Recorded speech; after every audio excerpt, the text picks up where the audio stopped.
nós temos 3 tópicos para falar. É o tópico carnaval, música e teatro. Nós vamos fazer uma contextualização histórica para entender como é que se deu até hoje, falar de alguns artistas, de algumas músicas especificamente, convocar a população, a juventude atual, os mais velhos para se lembrarem, os mais jovens para tomarem conhecimento. E para falar do carnaval, nós temos que contextualizar um pouco a época, as décadas de 1920 e 1930, porque antes desse período nós tínhamos quase nada do carnaval de Macau. Eram algumas brincadeiras por causa da data, mas a partir de 1919, né, foi o primeiro grande...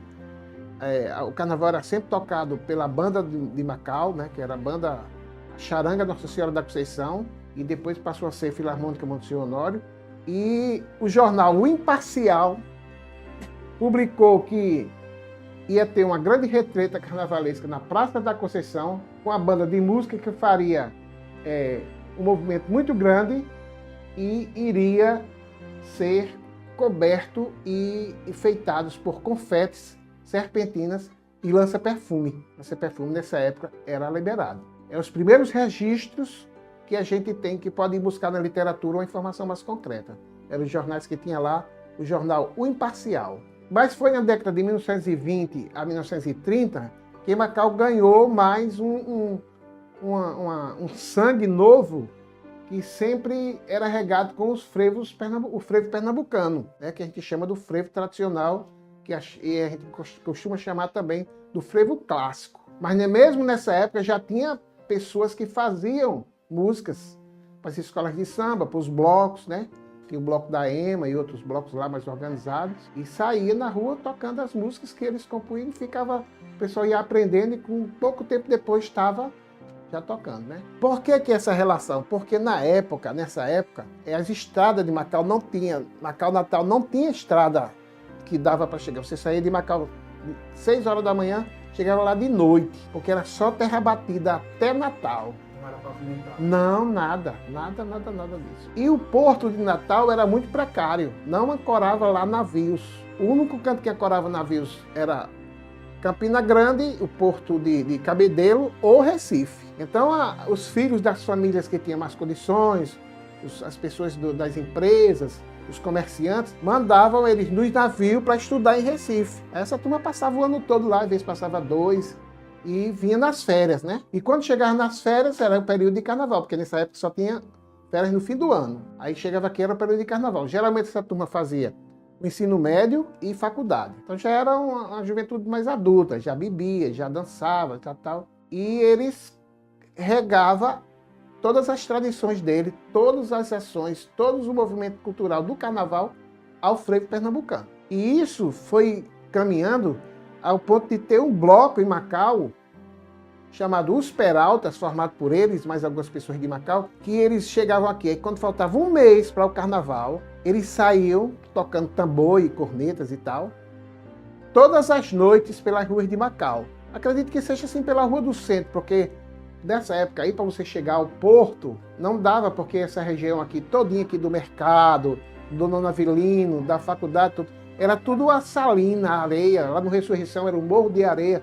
Só ia começar a ter casa lá pela Rua Sul, por ali. No Valadão do mesmo jeito.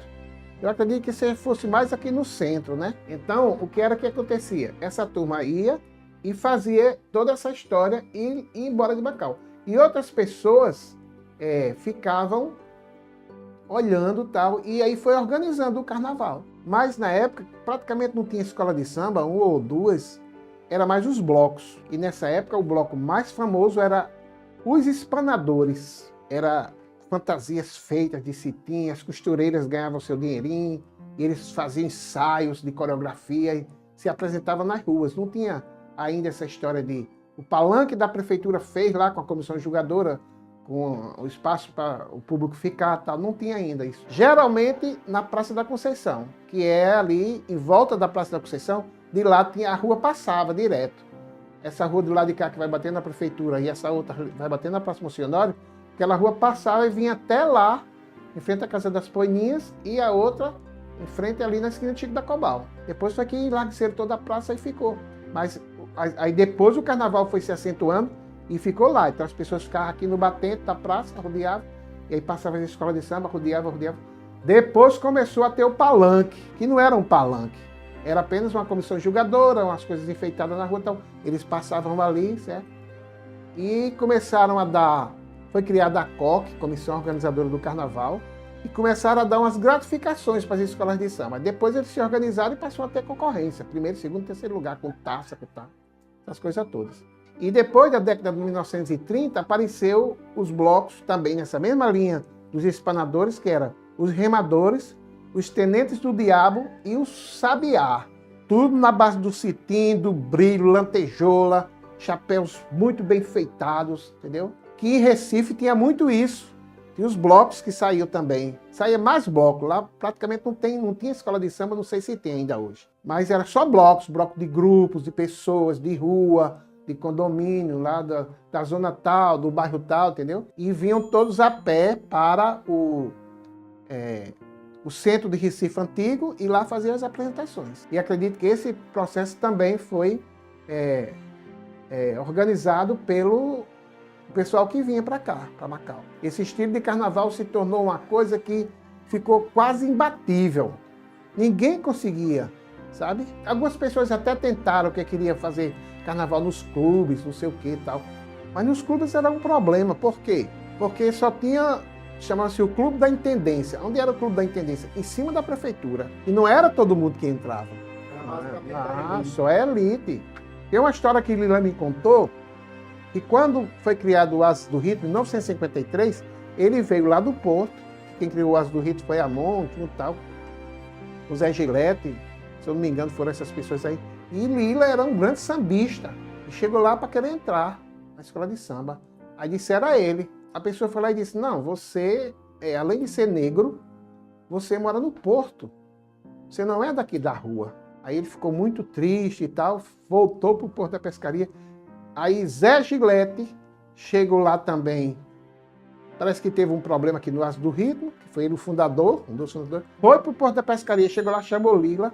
Aí criaram a escola de samba e eles fundaram o Imperadores do Samba. Aí pronto, aí Zé Gilete depois saiu, foi organizar outras escolas e Lila ficou lá dirigindo a escola Imperadores do Samba, que se tornou uma grande escola de samba até hoje. Mas já foi bem melhor, bem mais gente, a bateria muito boa. Os caras era samba no pé, a escola de samba Imperadores do Samba era samba no pé. Vinha os caras lá da Morro Branco, Malandros do Morro, lá de Natal, vinham pra cá um mês antes para ficar ensaiando com os caras, ensinavam os passos tudo lá. Rapaz, era show. Já o Ases do Ritmo era mais passo, era aquele espaço assim e tal, não tinha uns sambistas, mas era muito diferente do Lila. Ao total, quantas escolas de samba Macau já teve? Sim, aí a gente pode ver assim, que na época teve as escolas de samba que a gente pode citar apenas desde a época do Ases do Ritmo, né? Que foi Ases do Ritmo, Imperadores do Samba, a Beija-Flor, a Roda Moinho, que também é recente, mas na época lá tinha Ases da Bossa Nova, Vai Quem Quer, Corações Unidos, Ferro e Aço no Asfalto, Os Incríveis e Portela. Portela era do Valadão. Segundo o escritor Getúlio Moura, que escreveu um livro maravilhoso chamado O Grande Rio e Macau, ele conseguiu cadastrar nos últimos 50 anos e alguns blocos de mais antigos, o nome de diversos blocos, escolas de sambas e tribo de índios que tinha em Macau. Entre eles tinha o Colete Azedo, que tem a participação de Iante de Almeida, o Passo da Ema de Seu Vigílio Dantas, o Bloco da Vitória, as Negras, as Bruxinhas, as Brasinhas, os Sombras, os Paqueras, que primeiro foi o Jardim da Infância durante uns 3 ou 4 anos, aí passou 2 anos como os Paqueras, aí depois voltou a ser Jardim da Infância, né? Que é também um bloco muito antigo, o Jardim. As Almas, que era um bloco ligado às meninas das Bandeirantes e tal, que saía todo atrás de Alma. Aí tinha o Equipicão e o Jardim da Infância, já todo organizado dessa forma. Aí tinha o Hospital Ambulante e os Bruxos, o Balancê, o Bloco do Urubu, Cocana, Irmãos Metralhas, o Sono, que era um bloco que os caras chegavam para se apresentar, se deitavam no chão e cobriam-se todos com um lençol, ficava lá, até o tempo da apresentação dele. Tinha uns que pegavam no sono mesmo, sabe? os Trapalhões, os Indefecáveis, o Caçacheiro, o Boi, Quintura. O Boi era um bloco extremamente irreverente. O compositor das músicas falavam às vezes usava até as músicas que tinha já no mercado, de Alceu Valença, mas ele compunha também melodias. E falava das pessoas, sabe? Tipo, fulano, na casa dele, tão amarrado que a descarga lá é dada só depois da terceira cagada. Né? No caso, fazia as críticas. Em cima das pessoas, com o nome. Esse aqui eu não vou dizer os nomes das pessoas, né? Aí depois do Boi, teve os Trapalhões, o Caçacheiro, o Quentura, teve várias tribos de índios, mas as que mais se destacaram foram Tabajara e Tupi-Guarani. Tabajara era de Darinho, que faleceu, né? Nosso amigo Darinho, e Tupi-Guarani era de Inácio. E as escolas de sambas foi essa que eu falei, que até hoje nos restas apenas o Oásis do Ritmo e Imperadores do Samba. E eu ouvi falar que João Maria também vai querer colocar o Rodamuinho de novo, certo? Mas na década de 70, os trios só tocavam frevo. Foi quando a prefeitura criou o trio elétrico. Não é do tempo de vocês, mas criou o trio elétrico, mas tem muita gente que se lembra. Feito na prefeitura um caminhão com as caixas de som e tal. O primeiro trio elétrico, um conjunto Som Fórmula 5, que era o conjunto do Unidos, né, da Cine na época. E saíram tocando, e o povo atrás, meu amigo. O primeiro trio foi uma barca. O cara fez uma barca numa veraneio, e era Zezinho do bandolim, e os caras tocando lá em cima e tal, e fazia o maior away. Zezinho, Zé Tio também tocava, entendeu? Aí depois teve um foguete, um trio foguete. Foi até Getúlio Moura quem desenhou o modelo. Aí depois teve esse primeiro trio de caminhão grande já. Caminhão assim, um Chevrolet, ou era uma Mercedes e tal, com as caixas de som e tal, com a decoraçãozinha já muito bacana, e o som começa. Pra você ver, o trio vinha, por exemplo, da Rua São José. Aí saía lá do Bar do Gordo, vinha.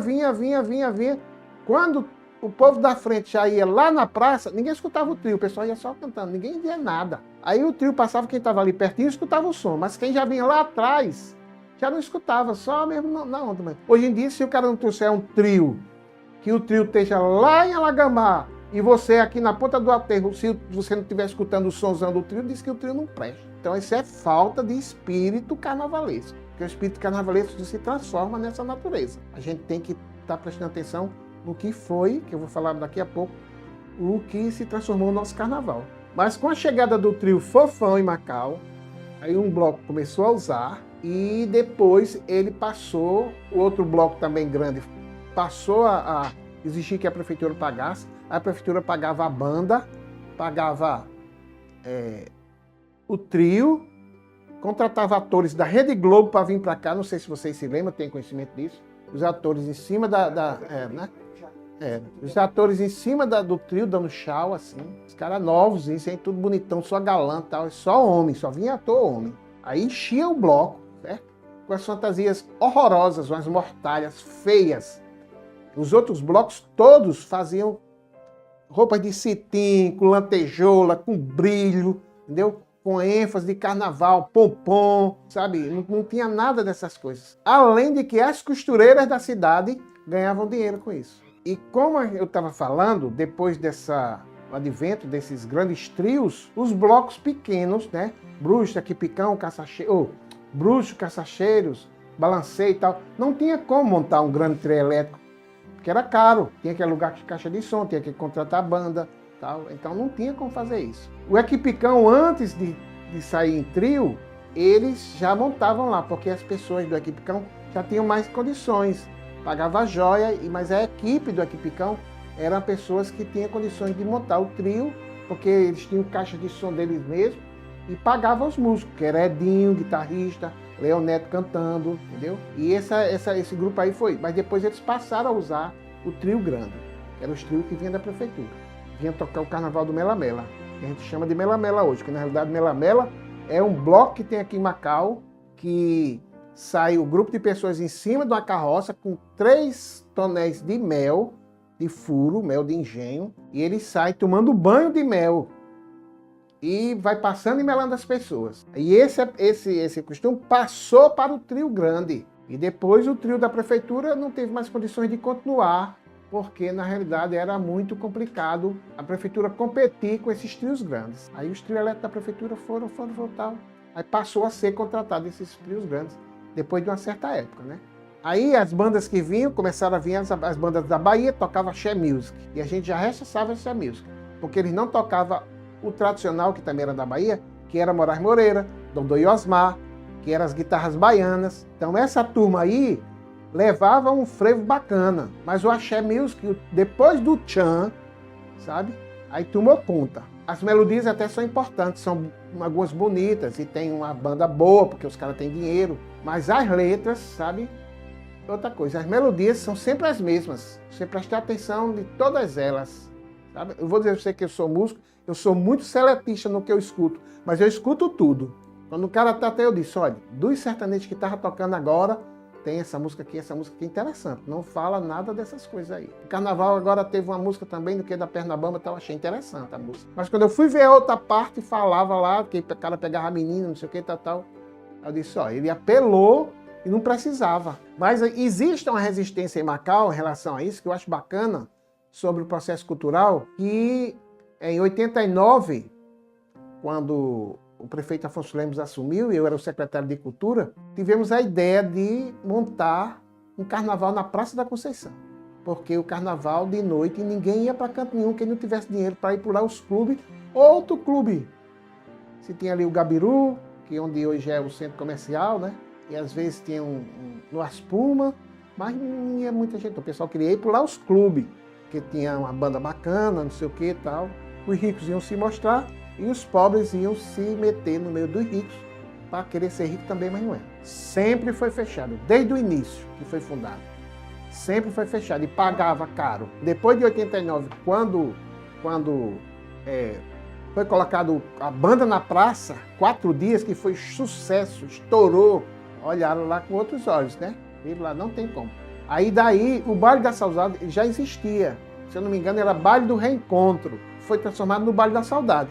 E hoje o Baile da Saudade, o Glaucio Cubo conseguiu de novo reorganizar um baile bom, grande, onde as pessoas se encontram. Tem tempo que tem até gente demais, que não fica legal. Certo? Tanta gente num clube que o clube não é grande. Aí daí foi organizado o Baile da Saudade.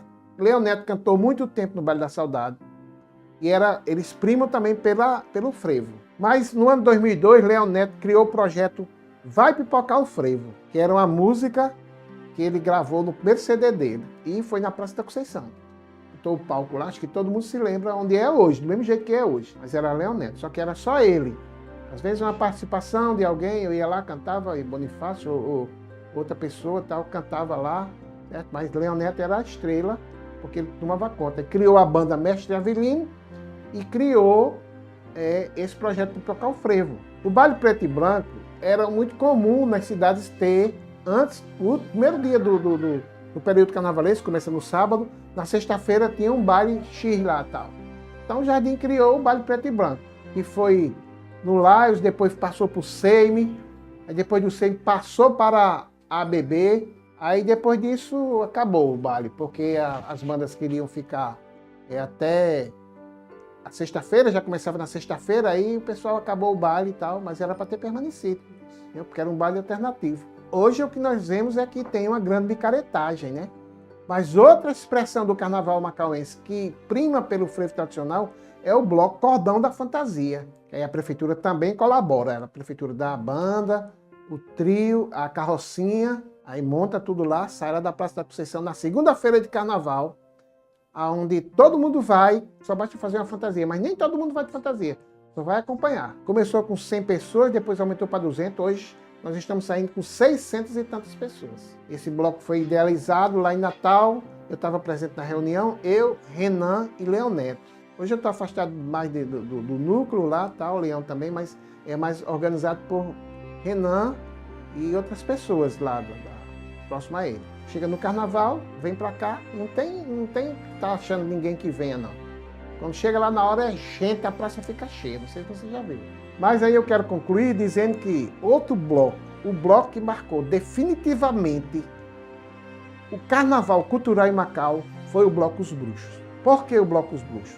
O Bloco Os Bruxos fazia as fantasias belíssimas, feitas nas costureiras. com todos os aparatos de carnaval.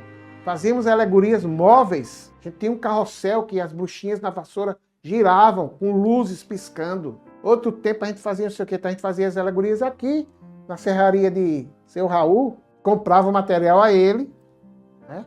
E ele emprestava as máquinas, o serrote, não sei o que, martelo e tudo lá. E as alegorias sempre eram bonitas. Os outros blocos também faziam alegorias. O Equipicão, o Cocana, o Caçacheiro, tinha o Balancê, todos faziam alegorias bem bonitinhas, sabe? Na carroça e tal. Tinha bloco que saía uma carroça puxando duas carrocinhas e outro trator, um trator puxando duas carrocinhas e outro trator puxando mais uma carrocinha. E essa carrocinha era como se fosse uma carrocinha de apoio. E a bebida ali e tal. Os meninos às vezes subiam e ficavam lá. Mas os bruxos, ele tinha uma característica muito forte, que eram as apresentações. Nós tínhamos adereços de teatro inseridos lá dentro da apresentação. Caldeirão com tripé bem grande, um livrão que a gente tinha, que era um livro que a gente achou no cartório, a pessoa deu, que o bruxo mestre ficava lá lendo, não tinha nada escrito, né? Era só ele ficava inventando. E dava umas gargalhadas bem altas. Levi Araújo, radialista de futebol do Natal. E tocava fogo nas pólvoras, o fumaceiro cobria. Entrava uma galera de moto, com um extintor aqui no ombro. 3 motos, 4 motos, 5, assim entrava. Quem organizava essa parte das motos era Gilmar, do hotel. A gente tinha medo dessa parte, sabe? Podia acontecer alguma coisa, mas eles eram cobra. Aí botava o extintor aqui, aí pá! Ligava o bicho e saía. Aí saía, entrava as motos. Ali em frente o Redimais. Em cima daquela calçada do lado de cá, do centro comercial. Ali era o palanque. Aí ficava um espaço assim, as motos passavam, e era até calçamento na época. Depois umas tábuas assim que dividiam o público. E daí ficavam as torcidas. Nós tínhamos torcidas de gente. Uma das chefes da nossa torcida, eu posso até falar o nome, porque é uma pessoa muito querida, é Kelly, seu Chico do Chinelo, que hoje é secretária de assistência social, né? Kelly Teodósio. Ela ficava lá com a turma lá, então as meninas ficavam tudo em volta dela com as latinhas, e gritando. Cara, era uma coisa incrível. E os outros blocos não conseguiam traduzir essa emoção. E isso influenciava também a comissão julgadora. Quando a gente ganhava o carnaval, ganhava 10 em todos os itens. Fantasia, música, apresentação, tal, tudo isso, né? Perdemos alguns também, né? Mas porque a gente tinha uma coisa também que não tinha o mesmo número de componentes dos outros blocos. Certo? Os outros blocos que as fantasias eram mais simples e mais barato de fazer. As fantasias da gente sempre custavam um pouco mais, né? Então, os bruxos foi o bloco mais irreverente, com essas dramatizações carnavalescas. E nessa época prevalecia o bom gosto, a vontade de fazer arte na rua. E eles foram insuperáveis. Até hoje não tem nenhum bloco, se voltar ao carnaval cultural, que a gente precisa resgatar esse carnaval cultural, ter um local com comissão julgadora, com palanque, com som, com banho e iluminação para apresentar as escolas de samba, e os blocos que saem ainda na rua passar por lá. Aí depois vai dando uma força para os outros blocos. Ainda bem que estamos tentando fazer isso, certo? E eu espero que as novas gerações tenham um olhar de bom gosto nessa direção. Bom, eu me caracterizei agora com o chapéu dos bruxos, que era esse o chapéu tradicional, e vou cantar para as pessoas que vão ouvir essa entrevista a música Vassoura de Luxo, que foi feita em 1980, então nós estamos com 44 anos, uma música de minha autoria, e que foi assim o sucesso da época, e até hoje, todos os blocos, todas as praças, todos os cantores sabem. Uma vez eu estava num canto na praça, cantei essa música, a menina cantou todinha a música tal, aí eu disse, sabe de quem é essa música? Ela disse, não sei, é do Carnaval do Macau, eu sei, tá? Essa música foi eu quem fiz. Ela disse, foi você e você faz música? Eu disse, às vezes eu faço, entendeu? Então as pessoas já não estão mais nem associando o meu nome à composição. A composição, ela ganhou outra força, certo? Quando as pessoas passam a tocar. Aí tem outros cantores também em Macau, compositores, que tem música que ganharam outra força. Ela disse, quem é essa música? Fulano, é de Ciclano. Rapaz, é dele, então pronto, tá aí. Então eu vou cantar para vocês agora, Vassoura de Luxo.